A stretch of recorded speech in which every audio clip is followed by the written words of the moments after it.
L'accusation contre lui portait sur la période 97-99, avant sa majorité. Daniel Legrand serait donc peut-être coupable avant ses 18 ans, innocent après.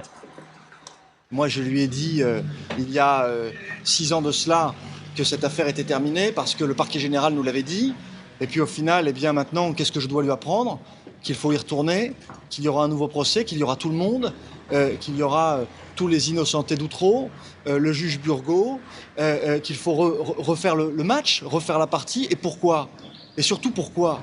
Pour quelle vérité? Aucun des enfants pour lesquels Daniel Legrand avait été à l'époque renvoyé ne l'avait mis en cause. Aucun enfant ne l'avait mis en cause. Quand les derniers accusés d'Outreau sont acquittés en 2005, le cas de Daniel Legrand est tranché. Majeur ou mineur, peu importe, la justice laisse tomber. C'était sans compter sur une association parisienne d'aide à l'enfance qui réclame un nouveau procès.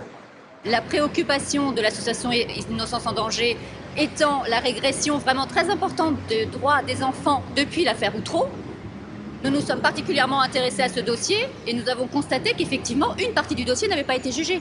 Peut-être que sur cette partie-là et sur ces faits-là, il y a quelque chose à dire, il y a quelque chose d'autre. Et ce serait peut-être intéressant que la justice se penche dessus. Si procès il y a, il serait dépaysé, loin de Douai, loin de chez nous, s'il vous plaît, ironise l'avocat de Daniel Legrand, qui regrette le manque de courage de la justice. Son cas est exemplaire, c'est pour ça que je suis ravi qu'elle soit venue et qu'elle souhaite parler, parce que son cas illustre, c'est le premier cas que je cite dans mon bouquin, hein, Sandrine. Je cite pas de nom, parce que comme il y a l'action judiciaire, il faut quand même éviter, comme j'ai déjà dit, les éventuelles poursuites. Donc si tu peux, Sandrine, résumer. On va essayer de résumer. Donc j'avais une première fille en 2000 qui avait 4 ans. Vous pouvez parler un peu plus fort? Oui, excusez-moi. Donc j'avais une première fille qui était ici présente, donc la première victime en fait, lorsque j'ai rencontré mon compagnon, elle n'avait que 4 ans, c'est 3 ans et demi à peu près. Donc elle s'est confiée tout d'abord à sa grand-mère maternelle. Je vivais avec son bourreau, donc forcément ce n'est pas à moi qu'elle a parlé. Et tout s'est mis en place. Et là, ce qu'il faut savoir, c'est que quand on est dans une institution, quand on a été formaté par cette institution, forcément, à qui on croit le premier, c'est la justice, les services sociaux, la gendarmerie, mais tout ce petit système auquel on est formaté depuis qu'on est dans l'éducation nationale, depuis qu'on écoute les informations, qu'on écoute nos présidents, nos chefs, etc. Donc je n'ai pas entendu ma fille. Donc là, j'ai été considérée par la justice comme un petit ange blanc, voilà. Non pas défenseur d'une enfant victime, mais défenseur d'un prédateur. Donc j'ai fait le choix, moi, d'entendre la justice et de penser qu'elle n'était pas victime et que tout ceci n'existait pas. Donc j'ai fait 2 autres enfants à cet homme-là, un garçon, une fille. Un garçon qui a été la grande joie de cet homme parce que il allait pouvoir transmettre quelque chose. Et puis une petite fille avait encore sa nouvelle joie parce qu'elle allait subir exactement les mêmes faits que sa sœur aînée. Voilà. Donc moi j'ai découvert ça en 2007 avec stupeur, où je douche ma fille, je la sors, je la mets dans sa chambre, je lui tourne le dos pour prendre un pyjama dans son armoire. Et là je la vois commettre un acte assez surprenant où elle essayait elle tentait pour moi d'introduire un doigt dans son sexe. Donc là je lui demande pourquoi tu fais ça? Donc on aurait dit qu'elle avait fait mal, alors je lui demandais très gentiment. Et elle me dit mais c'est papa qui fait ça. Donc là je prenais la claque de ma vie. Ça faisait 7 ans que j'étais dans l'ignorance, 7 ans que j'avais cru la justice, que j'avais cru les services sociaux, que j'avais cru les services de gendarmerie. Sur ces faits avec son petit frère qui me dit mais oui c'est vrai, moi je l'ai vu faire, à pleurer. Et qui était là, Ops, elle s'est renfermée dans sa chambre, on n'en a plus entendu parler. La fiche que vous voyez là, c'est précisément ce que sont les enfants victimes aujourd'hui. Ils sont totalement effacés, on ne les voit pas. Et ça, c'est le mot silence. C'est ce que veut la société aujourd'hui, c'est qu'on se taise. Ça, c'est demandé par les ministres, c'est demandé par nos présidents de la République successifs, c'est demandé par certains services sociaux, je ne dis pas tous, mais certains, c'est demandé par les services de l'ordre, en grand nombre. Parce que moi, depuis, je paie le prix, mais ceux qui en paient le plus grand prix, ce sont les enfants. Donc en 2007, qu'est-ce que je fais lorsque ma fille me dit ça? Là où enfin j'ouvre les yeux et je me dis je me suis fait tronquer par tout ce système. Je demande le divorce, j'essaye de porter plainte au plus vite. Et là, On m'empêche de porter plainte dans les temps. Donc le divorce prend le dessus. Donc, comme beaucoup de cas où vous entendrez dans les journaux, ben, c'est une séparation conflictuelle, le parent invente ceci pour avoir ses enfants. Moi, j'ai tout perdu dans ces histoires. Hein. J'ai perdu mon travail, je travaille dans l'éducation nationale. J'ai perdu ma maison. Mais avant tout, j'ai perdu mes 3 enfants. J'ai été menacée par un magistrat qui a été JAF successivement dans mon histoire, puis JE. Il faut savoir qu'un magistrat ne doit tenir qu'une seule et unique position dans les affaires. Là non, elle a eu les deux, et elle m'a menacée verbalement, alors que je n'étais pas accompagnée d'un avocat. Je m'occupais personnellement du cas. Pourquoi ? Parce qu'à ce jour, elle se porte de nouveau partie civile. Elle a eu 4 fois des classements sans suite dans 4 départements différents. Et mon fils, lui, a vu. Lui peut raconter. Lui n'a pas peur, il n'a pas subi. Uniquement les filles ont subi. Donc lui, il parle. Et il parle encore et encore, jusqu'à ce qu'on me les arrache. Il parle encore. Et que disent les magistrats ? Ce qu'il a pu entendre.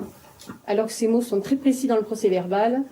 J'ai peur pour ma sœur, je sais ce qu'il lui a fait. Donc il parle de sa sœur jumelle. Je n'ai pas peur pour moi, je ne sais pas. Il hésite encore, puis il dit, je ne sais pas ce qu'il pourrait me faire.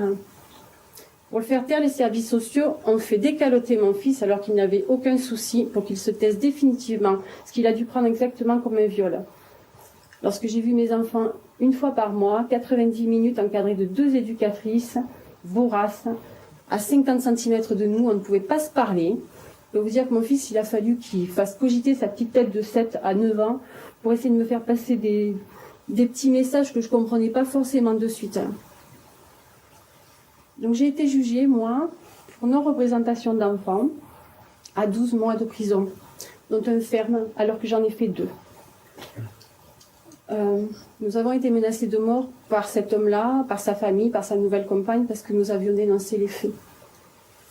J'ai fait intervenir la gendarmerie, j'ai écrit à tous les magistrats concernés par notre affaire, que ce soit des JAF, des JE, etc. Personne n'a réagi. J'ai été interpellée par la gendarmerie une première fois pour qu'on me demande pourquoi j'étais partie, alors que je leur avais dit je pars parce que mes enfants sont en danger, nous avons été menacés de mort devant témoins. Il est impossible de récupérer ces plaintes dans son intégralité, il y avait des témoins qui sont venus à la gendarmerie, qui ont déposé, etc. Et on a placé les jumeaux, uniquement les jumeaux parce qu'il n'est pas le père de... Moi, j'ai pris la fuite parce qu'il me fallait absolument protéger ces 3 enfants. Je dis bien ces 3 parce qu'ils sont menacés tous les 3. Tu veux t'asseoir ? Non, ça va. Ils sont menacés tous les 3, mais je ne me suis pas cachée. J'ai utilisé ma carte bleue, j'ai utilisé mon téléphone. J'étais dans ma propre voiture, donc à tout moment, je pouvais être interpellée. J'ai croisé les gendarmes quasiment tous les 2-3 jours. Je veux dire, comme tout le monde, quand vous prenez votre véhicule, dès qu'il fait beau, vous envoyez au coin d'un rond-point, etc. Nous n'avons jamais été arrêtés. J'ai été arrêtée 3 jours avant l'anniversaire de ma fille. Et je l'avais confiée en fait à ma sœur pour qu'elle puisse être scolarisée. Moi, j'avais demandé de scolariser moi-même mes enfants, donc c'est moi qui leur faisais l'école, j'en avais les capacités. Et on m'a reproché d'avoir déscolarisé mes enfants, de les avoir désocialisés, de les avoir séquestrés, sans aucune preuve matérielle, aucune. Donc j'ai été arrêtée 3 jours avant l'anniversaire de à quelques jours de Noël. Et lorsque je suis tombée devant le juge d'instruction, c'était en fait le juge d'instruction qui avait classé l'affaire de ma petite fille un non-lieu. Non pas sur le motif comme quoi il y avait monsieur est innocent, absolument pas. Pour absence de preuves, non plus. Pour insuffisance de preuves. Donc insuffisance de preuves, ça veut dire qu'en fait le dossier il est confié au greffier qui peut être réouvert à n'importe quel moment. Donc il nous faut des faits nouveaux. Les faits nouveaux, seuls les enfants les détiennent. Mais pour entendre leurs paroles, ça, c'est une autre affaire. Donc on m'a arrêtée, on m'a demandé de livrer mes enfants. Je leur ai dit non.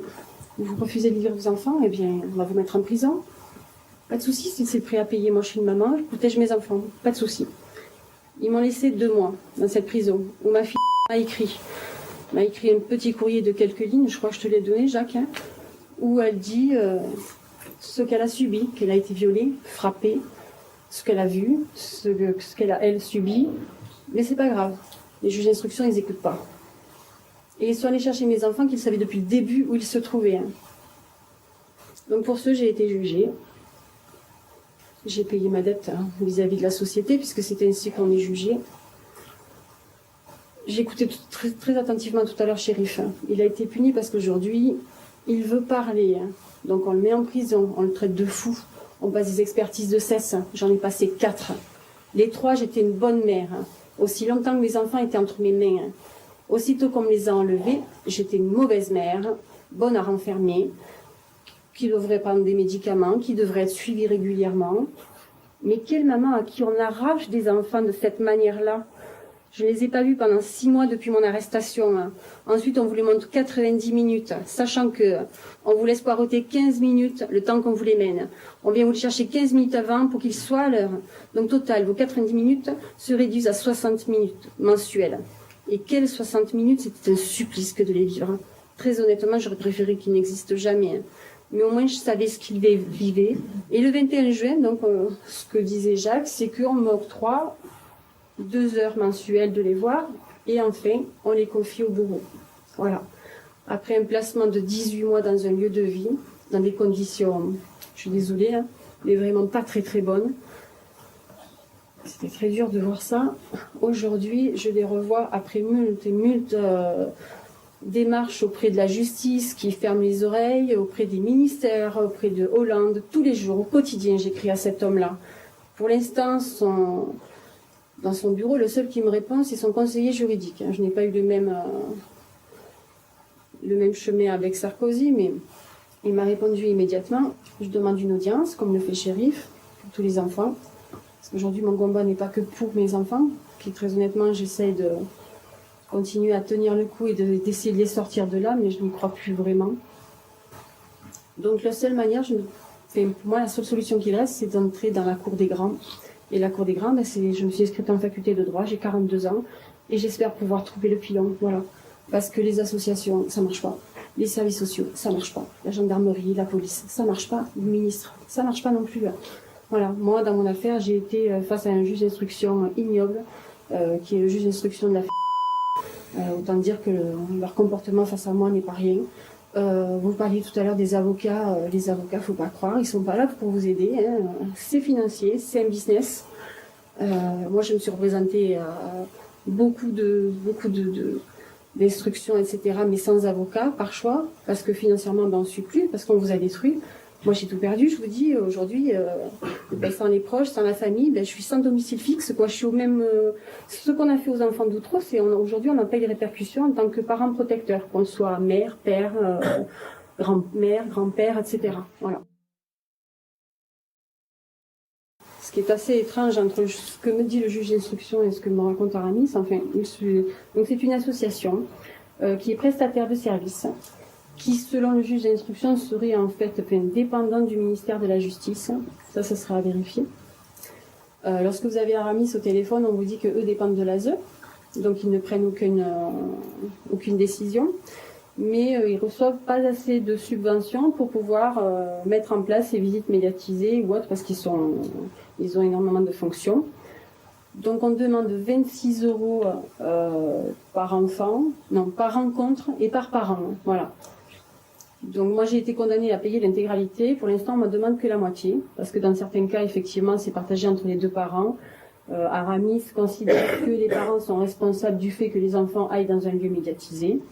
Là il faut savoir quand même que ce sont les services sociaux qui ont demandé ça, le prolongement. C'est monsieur qui a demandé une assistance éducative en milieu ouvert, parce qu'il ne se sent pas à la hauteur d'élever ses enfants. C'est quand même lui qui le dit, malgré tout on le lui confie. Quel âge vos enfants? Ils auront 10 ans là au mois de juin. Donc ils peuvent s'exprimer quand même, c'est dit. Non, bien sûr que non. Je vous dis ça là, c'est ce qu'on leur impose. 18 mois en lieu de vie. C'est pourquoi on leur impose ceci. Vous savez, un magistrat qui vous menace, on va s'occuper personne. Je vais vous montrer. Je vais m'occuper personnellement. Je voudrais préciser une chose. Comme son cas est exemplaire, j'avais chaque fois qu'il y a un événement, j'en parlerai là, sur la liste. L'histoire de ce paiement d'argent pour voir ses enfants 2 heures une fois par mois. Déjà, elle est privée. En plus, il faut qu'elle paye pour les voir. Elle m'écrit, elle me dit, je considère ça de de la constitution institutionnelle. Et tu peux l'écrire si tu veux. 1 heure après, j'avais